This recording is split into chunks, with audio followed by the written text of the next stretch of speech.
Everybody's ear for just a minute.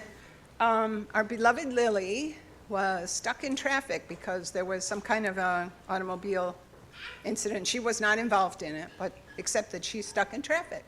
So we're going to start without our, I don't know, on the 210 or the 10. Oh, you were in it too, right? George was in it too. Yeah, it's a bad one. Yeah, so we won't have our prelude, but Megan Gallagher is here to give us our announcements. Megan?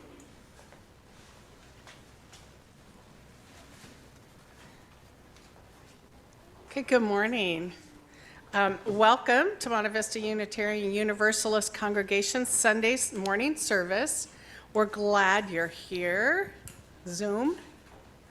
I'm Megan Gallagher, Vice President of the Board of Trustees. I would like to invite you to see your community connections every Thursday in your inbox with meetings and team meetings and times. And if you have any questions about those, feel free to ask. So here are some highlights of things coming up or things going on.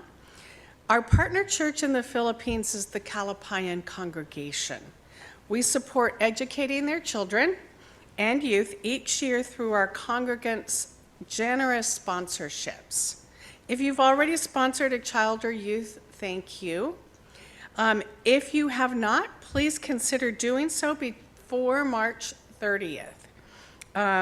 Please note on the payment that it is for Kalapayan, and there is an announcement from Glenn Hand from the community team that went out this week. On April 6th, we will enjoy a fundraising piano recital by Anna Stafford.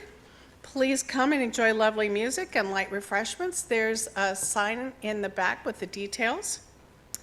The 2025 Pacific Southwest Assembly will be April 25th to the 27th for anybody interested.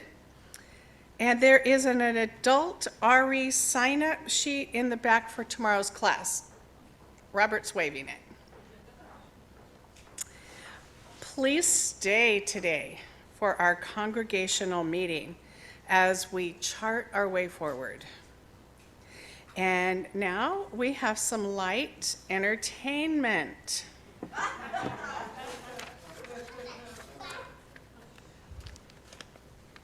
This is silly. Our Spring Fling, our big fundraiser for the year, is April 12th, and we'd like you to come and support Monte Vista. Please, please come. Enjoy some appetizers, some fun, some friends, and bid on all kinds of workshops, events, services. Should be lots of fun. There's a big sign somewhere up in the front, I think.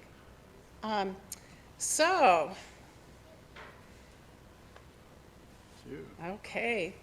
So Bob's created some light entertainment for us. One of Shakespeare's pencils is going up for auction. The problem is it is very chewed. Oh, so nobody can tell if it's to be or not to be?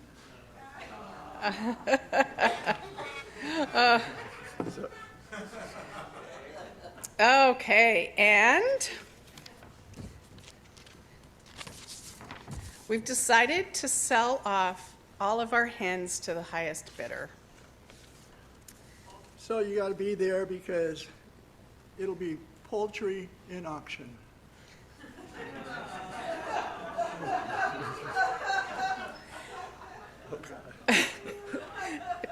You notice I told you who wrote these, right? I tried bidding on the Montclair Place in a real estate auction, but I was outbid at the last minute. Oh, well, you can't win them all.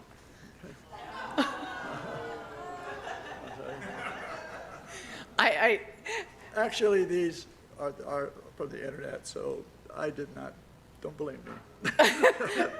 Just so you know, there were worse ones. So I would like you to please consider donating a service, a workshop, or a baked good. And these forms are in the back, and we hope to see all you there on April 12th. And now, Carissa, I'd like to welcome you up.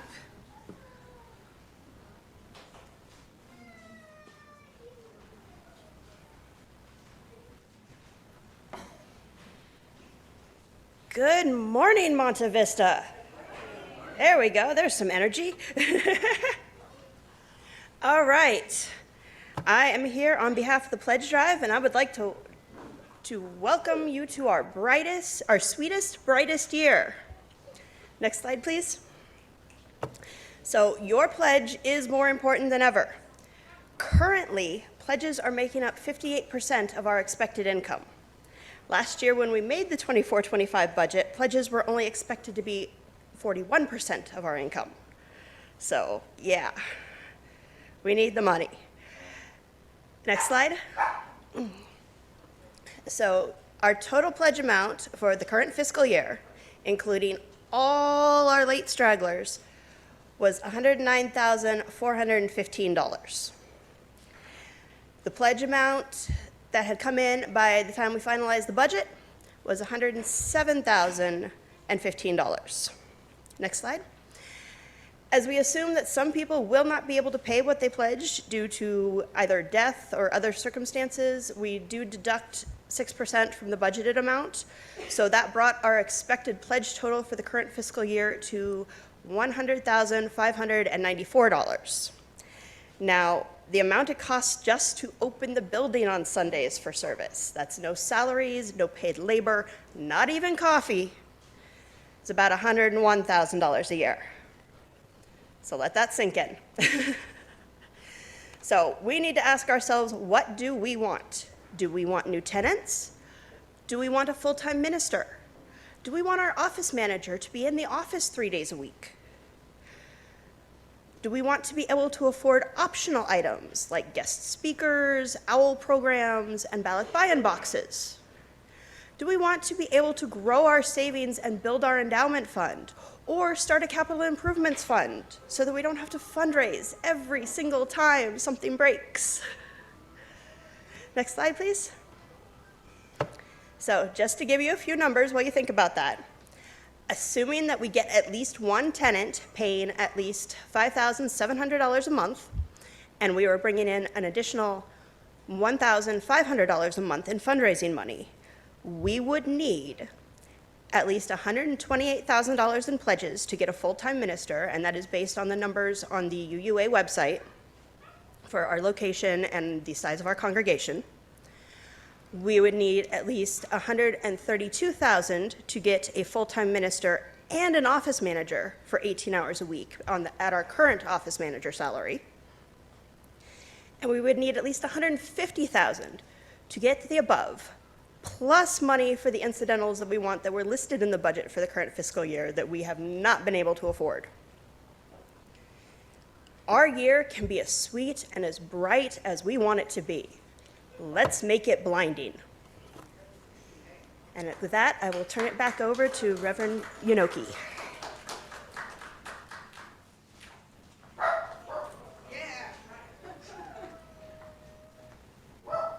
Good morning, everybody. Thank you, Carissa and Megan. Greetings, greetings. And a special greeting to those joining us on Zoom. I'm hearing that we have a couple who normally would be here with us. One is Reverend Ellen. So we say hello to you, Ellen, and also to Letha, who was supposed to fly over and be with us this weekend, but she had trouble with the plane changing on her and everything. So she's joining on Zoom as well.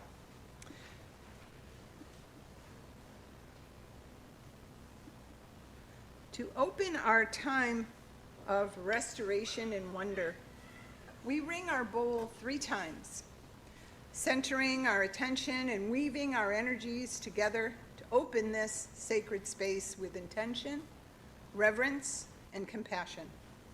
We ring it for yesterday, today, and tomorrow. We call to the ancestors of this land, the ancestors of our faith, and the ancestors of our hearts. We pause to acknowledge and honor the Tongva and other native peoples on whose ancestral homelands we gather today.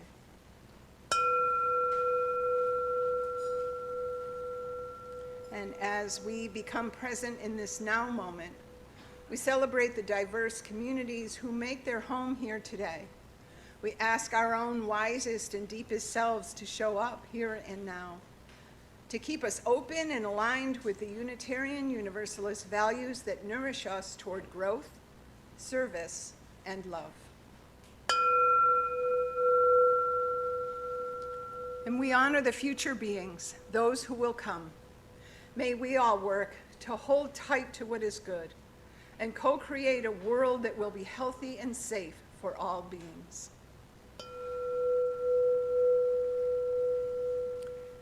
And receiving this day and this time together as a gift, we hold ourselves and each other in this sanctuary of our heart, ready to unwrap its magic.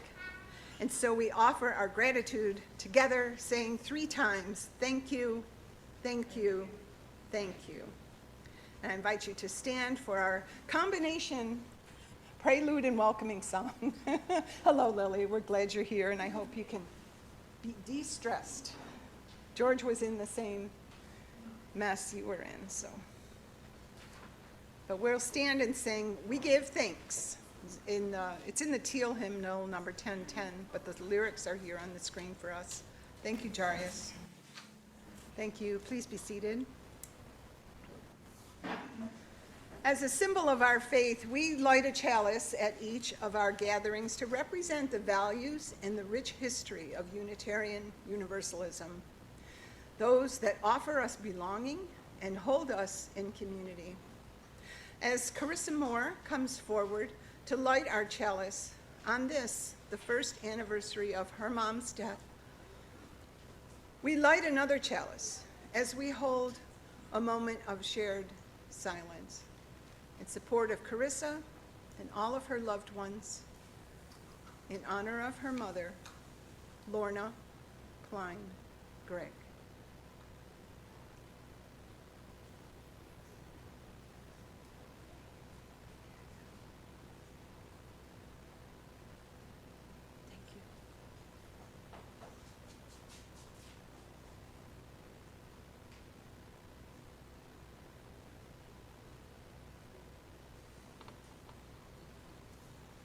And as our chalice lighting words, let's hear the words of Reverend Esther Hurlbert in her chalice lighting that she titled, It's Not Always Easy to Find Love at the Center. Can you say that? Because we're going to do this as responsorial.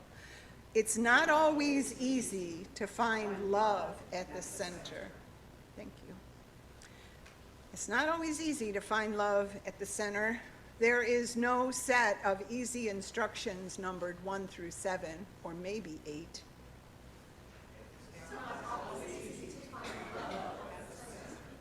Today in Covenant, we celebrate our living tradition, which invites us to take deep breaths of fresh air into the newness of every day, so our minds, hearts, and spirits will be continually nourished.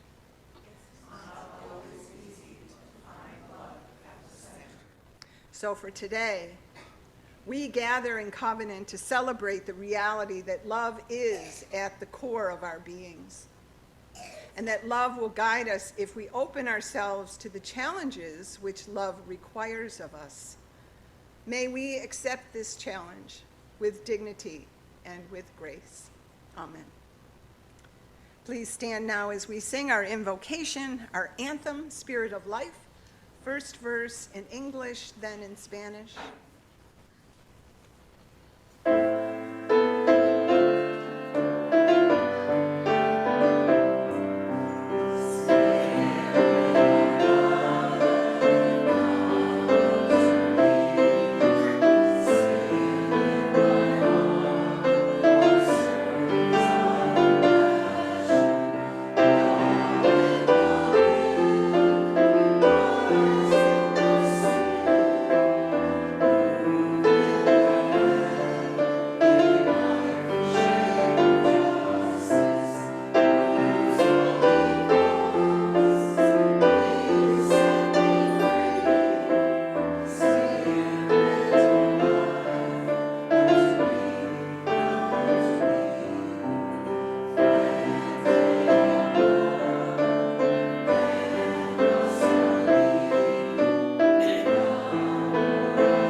Please read with me.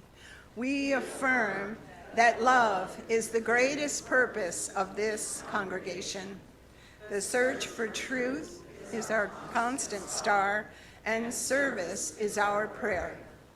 We pledge our hearts, minds, and hands to challenge injustice with courage, to make choices for a healthier planet, and to live out our Unitarian, Universalist values every day as beloved community. Thus do we covenant with each other and with all that is sacred in life. Now, please be seated and enjoy our wisdom tale coming from our Director of Lifespan Religious Exploration, Robert. Good morning, everybody. Good morning. So today's story is called The Missing Piece. And so Reverend Maggie sent out the order of service this week like she normally does, and I looked and looked and looked for a story that would go with it, and I couldn't find one. So I asked ChatGPT to write one. So, so I hope you guys like it. Miss Parker stood at the front of her classroom, holding up a picture of a grand suspension bridge. Today, you'll be working in groups to build a model of a famous bridge. You'll need to explain how it works and make sure it's strong enough to hold a small toy car. Remember, everybody has to contribute in their own way. Theo, Elena, and Jordan were very excited. They loved hands-on projects and immediately started gathering supplies such as popsicle sticks, glue, string, and straws. But Marcus just sat at his desk flipping through a book. Elena, can you start gluing the base together? Asked Theo as he arranged the sticks. On it, Elena said. Jordan tied the strings to the top, stretching them to make the bridge look like the picture. It was a little lopsided, but it was coming together. Marcus, however, hadn't moved. Are you going to help out or what? Jordan asked. I'm working, Marcus said without looking up. The others exchanged glances. Just keep going, Theo muttered. They finished gluing and let the bridge dry, and when it was ready, they carefully placed a toy car on top. Creak! Crash! The bridge collapsed into a pile of sticks. Oh no, Elena groaned. Jordan threw up his hands. What did we do wrong? Theo frowned. Maybe we didn't use enough glue. Marcus closed his book and walked over. I think I know what happened, he said. The others looked up. You do? Asked Elena. Marcus nodded. I've been reading about bridges. The problem is we don't have enough support. Real bridges have trusses to hold weight. Trusses, Theo repeated. What's that? Marcus pulled a scrap of paper from his pocket, showing a rough sketch of a bridge. See these triangles? If we had support like this, the weight won't press down all in one place. Elena studied the sketch. That makes sense. Jordan scratched his head. You've been reading about bridges this whole time? Marcus shrugged. It seemed important. Theo grinned. Well, let's try it.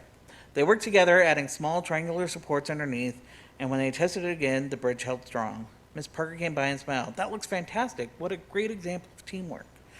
As the group packed up, Elena glanced at Marcus. Good thing you were paying attention. Marcus smiled. Good thing you all built a bridge that was good enough to fix. Nobody said much after that, but as they carried their sturdy bridge to the front of the class, the team felt more balanced than before. And now, good job, ChatGPT.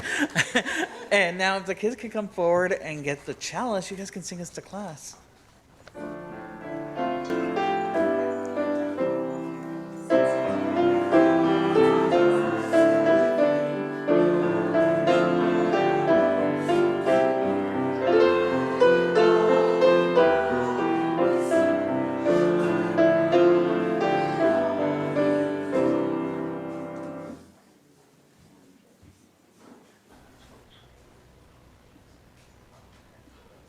Have a great time, everybody. Yeah.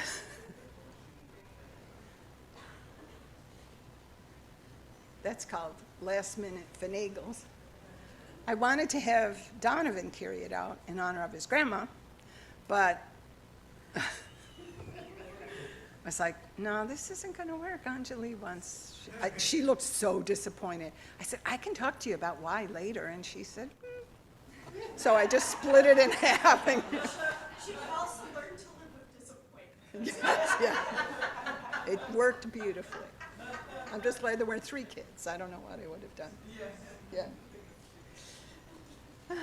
But we do tend to sit a bit taller in our chairs when we take just a moment to envision our identity as a spiritual community whose mission calls us to service, justice, spiritual growth, education, and fellowship. We are committed to be a people to whom good stewardship matters, here at home and in the world. One way we live out that mission is to share half of our offerings that are not part of our pledges with an organization that aligns with our mission and our values. For the month of March, we've chosen to share our plate, as we did in February, with the UU Justice Ministry of California, also known as UUJMCA. I invite those in the sanctuary to now come forward with your generous offerings and any donations you wish to leave for the Beta Center Food Bank at Inland Valley Hope Partners. And it is with the deepest of appreciation for the many, many gifts of this community that our offerings will now be gratefully given and received.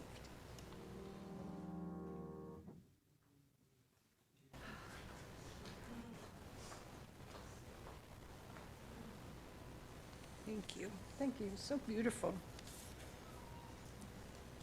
I know sometimes we struggle trying to decide, like, can I clap? Yeah, let's. And for those who that is a part of who you are, please be who you are, and that's fine. And others may join you or not. Let's not make it a team effort, or I don't know what I want to say about it. But I'm in a class that has a lot of heavy things. A lot of people. It's all on Zoom, and people talk about hard things. When they talk about things that are great for them, kind of like our own joys and sorrows. But what the teacher asks us to do is, rather than interrupt the class, we just go like this. It's called a sparkle. And in ASL, it's applause. So if you want to do that too, or just grab your heart, it's also, Lily, you'll feel it. But clapping is absolutely welcome and fine. Just not expected, so we always appreciate it. I have several joys and concerns here. I think one's a repeat. Yeah, that's okay. I have a couple things from the community. Some really good news about Altadena. Their library reopened yesterday. They finally got probably most of the smoke out of there, but they had a wonderful public ceremony to reopen the library. And LeVar Burton was there reading books, so. I know, isn't it great to live near Hollywood? We're so spoiled. Yeah, and also on that theme of fires, this is more of a sorrow. You remember that the hurricane impacted Asheville, North Carolina, really horribly. They're still recovering from that, and now they have a wildfire there. It's pretty bad, yeah. So we hold both of those community prayers, and I have one from Jill Rigel. She says her sister, Faith, asks for prayers. She has hip replacement surgery coming Monday, which is tomorrow, so yeah.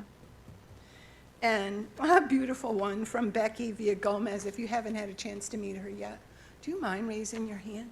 Becky! Becky's been joining us online for quite a while, kind of peeking in, but now she's been attending in person. It's been so wonderful to have you here with us. But she writes, I'm happy that I found a place where I belong.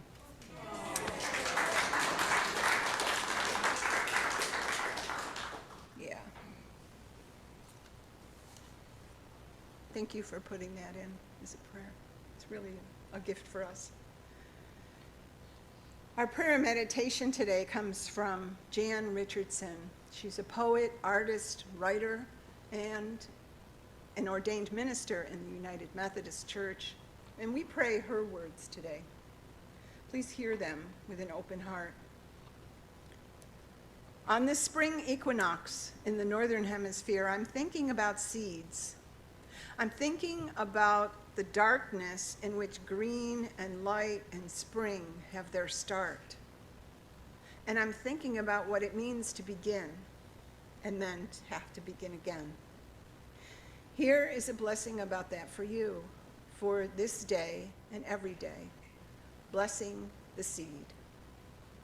I should tell you at the outset, this blessing will require you to do some work. First, you must simply let this blessing fall from your hand as if it were a small thing you could easily let slip through your fingers, as if it were not most precious to you, as if your life did not depend on it.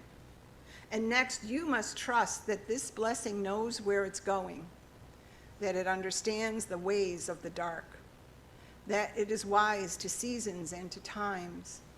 And then, and I know this blessing has already asked much of you, but then it is hoped that you will rest and learn that something is at work when all seems still and dormant and dead. But I promise you, this blessing has not abandoned you. I promise you, this blessing is on its way back to you. I promise you, when you are least expecting it, when you have given up your last hope, this blessing will rise green and whole and new. Amen. Let's remain seated and sing our gentle song for today, Filled with Loving Kindness. We'll have the lyric on the screen.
Beautiful. I love that song because the music was written by a friend, Ian Riddell. He is Reverend Ian Riddell. He's the minister of Church of the Desert over here near Palm Springs. He also wrote the music for our children's benediction that we sing every week. So, yay, Ian. Thank you. Thank you for your gifts. And here's another gift we have. Jaryus, you can go ahead and put the image up. There he is.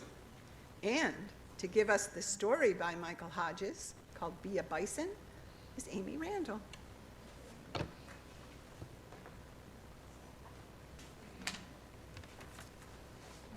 Be a Bison from a story by Michael Hodges. They say the bison is the only animal to intentionally turn into a storm and face it head on. And in this winter image, you can see that it is true. It is said that the bison faces a storm and even walk into it to shorten the amount of time it is upon them. Sometimes in the morning when I wake, I remember a distant dream, an icy dream. I dream that I'm back in the tempest with the ice bison, the visibility no more than a few yards, the winds howling at us up there in Yellowstone Park. My hands and face are freezing. Totally disconnected from the modern world, there is a feeling that I might never return. Then I think of the bison, just doing its thing, just existing in the moment, trying to get the good grass under the snow, while facing into every storm that comes. I think all of us are just trying to get to that good grass in this life. The howling wind, the blizzard, the temperatures far below freezing. All of the conditions of our storms are the various circumstances that surround us all. But the wise old bison doesn't pay attention to the circumstances. He faces a storm and comes out on the other side in no time with fresh grass in his mouth. Be the bison.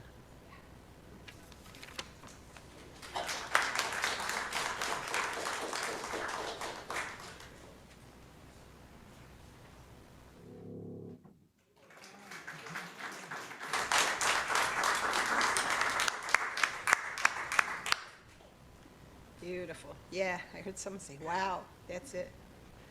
Very good, wow.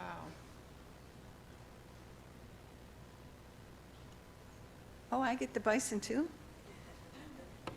That's pretty cool. Well, I'm from Syracuse, which is right down the road from Buffalo, so. I feel at home with the snow and the bison, although we have no bison there. UU minister Reverend Peter Fredericks writes about the frustration that he feels when writing a sermon for the start of any pledge campaign. He shares that one of his congregants offered their opinion to him, asking, "What's the big deal?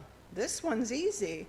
All you have to say is, you have money, we need money, give us your money."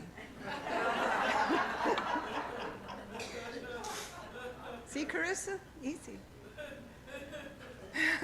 We laugh, but it is actually stressful for most ministers writing what is commonly called the annual canvas sermon, or, with a nod to the Christian scriptures, the Sermon on the Mount.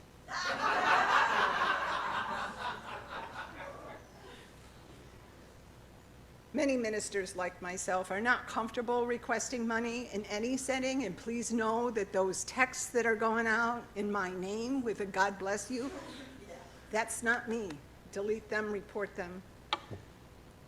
Oh, I don't even like talking about money. I really don't. But I know it's part of our work now, during Pledge Drive. But especially in such troubled and tender times with the whole congregation here during a worship service, when I know what so many of you are going through right now. And I side with most of my colleagues who agree that church finances are best left to the experts, those in the congregation who work in business or serve on the finance committee or serve as treasurer, as Carissa has done now through several of these pledge drives. Thank you, Carissa. Another UU minister, Reverend Patrick O'Neill, nudges his fellow ministers to resist any hesitancy and take bold steps to request bountiful financial commitment.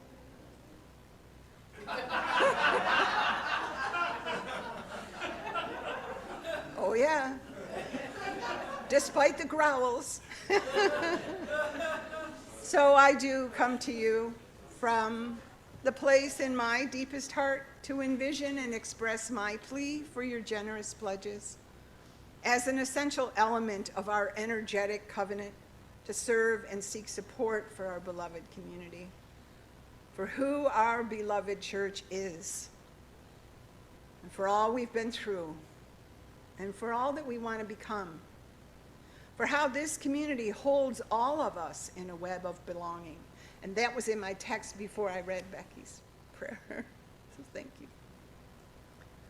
But for all that this congregation means to all people who are connected to us here. And while our pledge campaign is all about the money, because that's how our culture is shaped, and because strong finances are necessary for us to remain sustainable, we ask for that commitment while knowing that each of us have 3 gifts that we always offer, and we pledge to one another in this congregation. When we fill out our pledge card each year, it's our time, it's our talent, and it's our treasure. Each of us possesses and serves with a unique expression of these 3 in diverse measure. We all give as we are gifted and as we are able from these 3 sources, and none is less valuable than any other. And all 3 are equally essential to sustain our community. The unpleasant thing, I suppose, is that at this time of the year, we must put an emphasis on receiving your pledge of generous treasure, your financial support, in order to budget and plan for how we will sustain and finance our purpose and our mission. You all have a copy of our mission statement. Sorry, it's not a very clear copy, but you can read it. Hold it next to your heart. Hang it on your refrigerator, as it was adopted by this congregation in 2013. But there is another grand and solid truth that we must not overlook. We are generous people.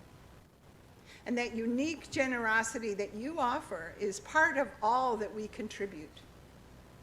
We possess a generosity of spirit that is revealed in the ways that we take care of one another, and through the open arms we extend to those who are not welcome in other churches, or to those from communities that have rejected them, or to those who are here to welcome us when we arrived all those years ago, or yesterday, or a month ago. Our generosity lives and breathes out the story of who we are, the covenant we share, in our values, and in our commitment to teach them to our children. We are a generous people. And our generosity of heart is lived out in all of our lives, in the quiet places of our homes, in our relationship with the divine, and as we walk with reverence upon the earth. Our generosity is rooted in the abundance of our very lives that we contribute from. We contribute from our sense that we are so fortunate, and that we have been gifted with all that we could ever need, and that we are called to offer what we can for the good of all. Our pledge comes from our obligation to sacred reciprocity, an indigenous value, also named Aini by the Andean people.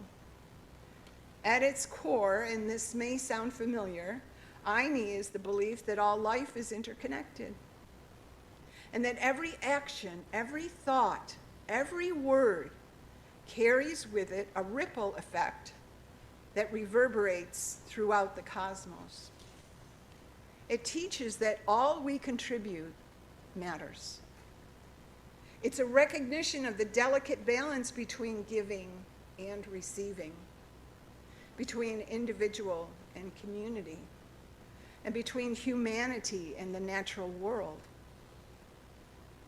In a world that often places great value on individualism and self-interest, often to the point of narcissism, sacred reciprocity, or Aini, offers a powerful alternative.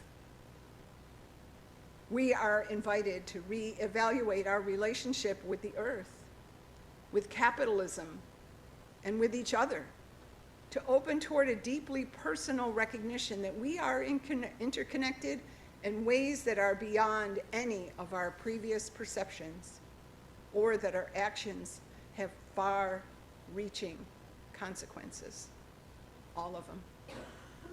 All that we contribute has impact, and all flourishing is mutual in the realms of Eine's reciprocity. Our book group will be reading and discussing a new book on this topic by Robin Wall Kimmerer, titled The Serviceberry: Abundance and Reciprocity in a Natural World, at their next gathering. I got it. Let me read just a little bit. This is from page 22.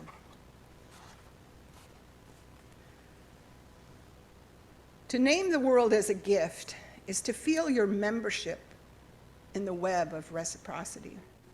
It makes you happy. It makes you accountable. Conceiving of something as a gift changes your relationship to it in a profound way, even though the physical makeup of the thing has not changed. A woolly knit hat that you purchase at the store will keep you warm regardless of its origin. But if it was hand knit by your favorite auntie, then you are in relationship to that thing in a very different way. You are responsible for it, and your gratitude has motive force in the world. You're likely to take much better care of the gift hat than of the commodity hat, because the gift hat has knit of relationship in it. This is the power of gift thinking. I imagine if we acknowledge that everything we consume is a gift from Mother Earth, we would take better care of what she has given.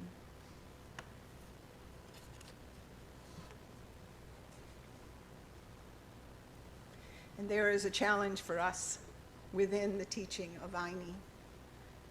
As we might expect from any teaching that leads us toward healing change. One of the greatest challenges we might meet in this regard comes from author and mystic teacher Mary Reed, who nudges and encourages us toward an awakening from any and all perceptions that we have ever been separate or rejected by love. And she does so without allowing us to hold on to any of the hatred that we contribute in the blink of an eye. And that's our challenge. So how are we to be in loving relationship to all of these things that we hate? That's the real journey. To stop, to really stop, to stop adding more hate to the hate, to the hate, to the hate. Because all we contribute matters. We say we really want to live in a world of love. We want to be a presence of love, but are we willing to be a presence of love? We do have to act and react differently to everything if we want a world in which hate does not exist. We can't hate the haters.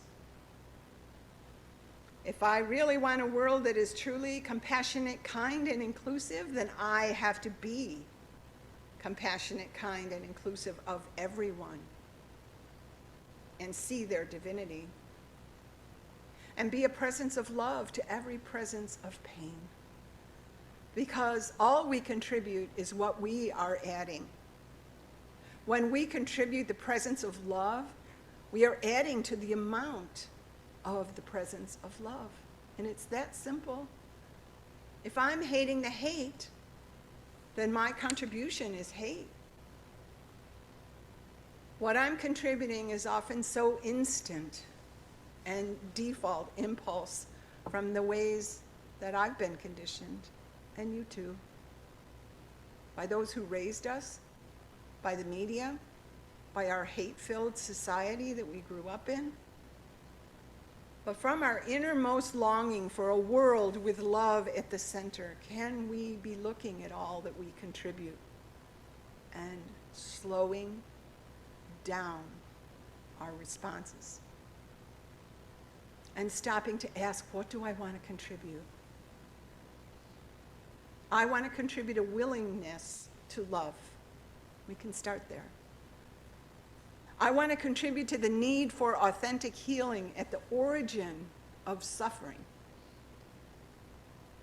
I don't want to heal the symptoms, I want to heal the origin of the suffering. and we don't want to contribute more hate. We want to keep love at the center and keep coming back to that. We want to bring a new way of contributing. We want to offer all we have to create a new way forward. Because all we contribute, whatever that is, has an impact. So may we have an impact that sides with love and hold ourselves in that very light of generosity and Aini as you consider all of your contributions. And when you submit your pledge to co-create a new way, let's do that. I'm going to close with these words delivered by Reverend Ellen. I'm sorry you're not here, Ellen, to hear these. You can hear them on Zoom, but I wish you were here today. She said these words to us. She delivered this message on August 20th as we gathered to celebrate the 70th anniversary of our congregation. She challenged us as she said, "Tonight we are making a promise to those who came before us, to all of us who are here, and to those who are yet to come. Make music together, play together, and listen to each other, so that we may then heal our world with words and deeds of love and liberation. We pledge to be faithful to the legacy we have joyfully received and will pass on. We will walk together in the ways of truth and justice. Praise be, blessed be, with love beyond belief. It's our turn now. Let's sing. Let's build a new way." Lily? And together we will offer our unison benediction as we bless one another. As we close our time together and extinguish our chalice flame, may its light shine through us. Cannot yet see. May our lives serve as a light in this world that we care so much about. Thank you. And my closing words to you are, let's just remember that every contribution has an impact. So let's contribute good things. And let's take a few moments now, too, to refresh ourselves before the congregational meeting. Betsy's